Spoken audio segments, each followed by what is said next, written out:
అందరికీ నమస్కారం. నా పేరు సైరాబాను, జాతీయ వినియోగదారులు మరియు మానవ హక్కుల పరిరక్షణ సమితి.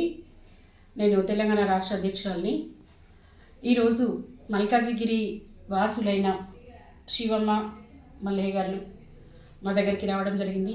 వాళ్ళ వయసు 80 సంవత్సరాలు, రిటైర్డ్ టీచర్ గారు.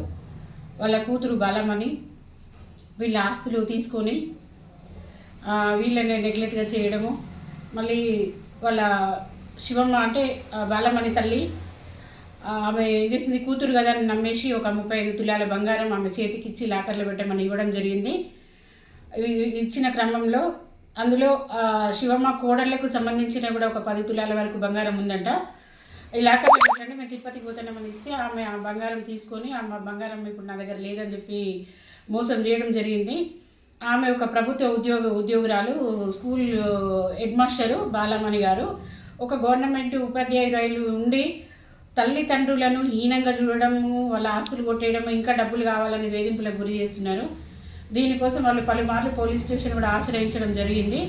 మరి పోలీసు వాళ్ళు కూడా, పోలీస్ డిపార్ట్మెంట్ కూడా మల్కాజిగిరి పోలీసులు ఎందుకు పట్టించుకోవటం లేదో, మరి వృద్ధ దంపతులు వాళ్ళు ఆత్మహత్య చేసుకుందామనే క్రమంలో మేము వాళ్ళని కలవడం జరిగింది. వాళ్ళు ఏమంటున్నారు, మా బిడ్డ చేసిన మోసానికి మా కోడళ్ళ ముందు మేము తలెత్తుకోలేకపోతున్నాము, మా కోడళ్ళ బంగారమైనా మాకు ఇప్పించండి అని చెప్పేసి ఆ శివమ్మ గారు ఆవేదన చెందుతున్నారు. కూతురు ఒక ప్రభుత్వ ఉద్యోగి, మళ్ళీ అందులో ఆమె వాసల మరి స్కూలులో హెచ్ఎం, మరి డిపార్ట్మెంటల్ చర్య తీసుకోవడమా, చట్టపరమైన చర్యలు తీసుకొని మరి ఆమె మీద 420 కేసు పెట్టాలని చెప్పేసి నేను సవినయంగా మల్కాజిగిరి పోలీసులను కోరుతున్నాను.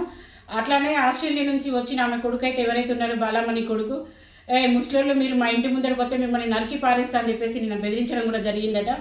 మరి వీళ్ళు ఇప్పుడు పోలీస్ స్టేషన్ చుట్టూ తిరిగి విసిగిపోయి మేము చచ్చిపోతాము, మా కోడళ్ళ బంగారం కూడా కాదేసిండు, ఇప్పుడు ఈమంటే ఇవ్వట్లేదని చెప్పేసి వాళ్ళు ఆవేదన చెందుతున్నారు. దీనికి దయచేసి పోలీస్ డిపార్ట్మెంట్ సహకరించాలి. మరి మా మీడియా మిత్రులకు కూడా నేను ఈ మీడియా ద్వారా కూడా పోలీస్ డీజీపీ తెలంగాణ డీజీపీ గారికి కూడా చేరాలి.